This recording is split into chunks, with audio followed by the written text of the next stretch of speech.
Louisiana Beer Reviews, New Belgium's Oakspire Bourbon Barrel Ale.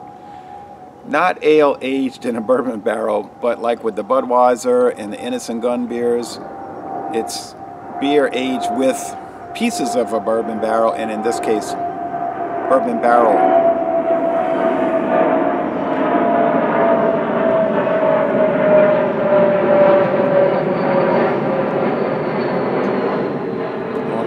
Apologize for that airline company not checking with me when I was going to do videos. Aged with bourbon barrel spirals. Okay, smooth notes of toffee, vanilla, and caramel from two craft pioneers. A special release. New Belgium, founded in 1991, and Jim Beam started the Knob Creek specialty bourbon whiskey line in 1992. I don't know if too many people would call Jim Beam Suntory a special. Maybe a specialty company, but not a craft whiskey, but that depends how you use that term. This is 9% alcohol, 20 international bitterness units. This ale uses pale, Munchen, and caramel 80 malts, also rye and roasted barley malt. The hops are Nugget and HBC 472. And like I said, the oak spirals. It gets a very good score on Beer Advocate. 77 out of 100, a 90 on Rate Beer, a 90 out of 100, but only a 69 out of 100 in the style. So they're saying beer overall, it's wonderful. In the style, it's not really too good. And a 75 out of 100 on Untapped. So I bought this at Martin Wine Cellar. Wasn't expensive, so my friend David was telling me, look what I've got. I said, I have it too. I couldn't resist. It came out not 19, but 2018. And there are a fairly good number of video beer reviews for it already on the internet. So there's a nice promotional video from New Belgium and the Knob Creek brand. Sort of like the brand promoter for New Belgium and the brand promoter for Knob Creek, sitting on a porch drinking this stuff and talking about how good it was. And we'll see about that. Don't see any cake sediment at the bottom for sure. It says best by April 28th, 2019.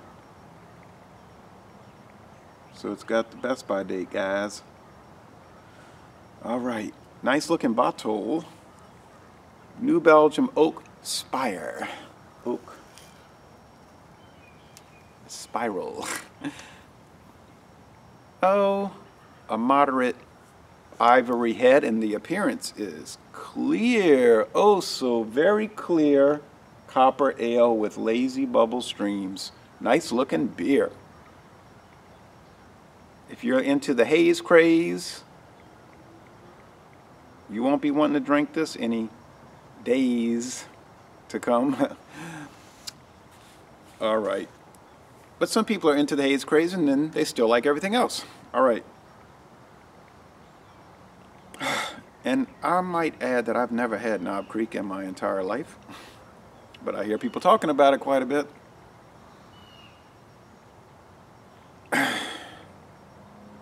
There's not a whole lot of aroma, but I get some faint barrel, char, vanilla, faint ale, you know, malts. Let's go with the taste on this 48-degree damp January afternoon. This 9% ale would be good for this type of dreary weather.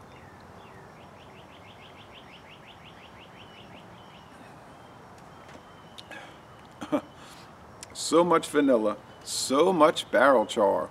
Woo! If you don't like bourbon, if you don't like the taste of whiskey, you're not going to like this.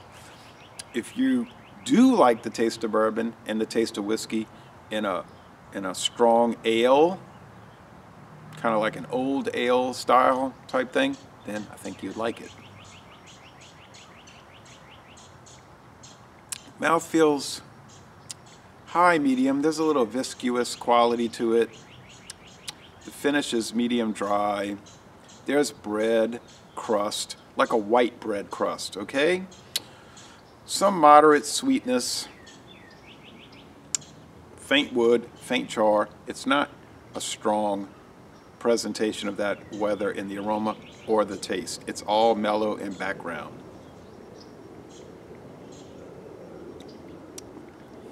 It's almost like a New Belgium Fat Tire double ale. Like if there was a double Fat Tire, something like that, a 9% Fat Tire, really is what it tastes like, with the bourbon barrel spirals in it. This is what it tastes like to me. I like Fat Tire. I used to think it was dull, and I was talking about earlier in this review how it was the tastes, the flavors and the aromas were sort of mellow. As I drank on Fat Tire over the years, I did start to appreciate it more. I couldn't at first deal with the very subdued, let's call it, qualities of it. And this whole thing is subdued.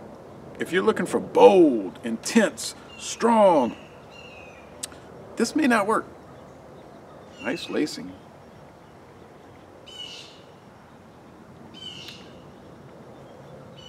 On the other hand, if you like mild and mellow and smooth, oh, so smooth, this would work. And I like it, and I think it's very nice. I would like a little more flavor though, honestly, so I'm gonna go A-. Let's say 91 out of 100, and I think that's higher than what you're seeing on those review sites. And that's the way I feel about it. So, an excellent product with a pretty nice price from what I could see at Martin Wine Cellar and maybe other stores. I only saw it at Martin's. I'm going to end this review by saying laissez les bon temps relais, and y'all come on down to southeastern Louisiana.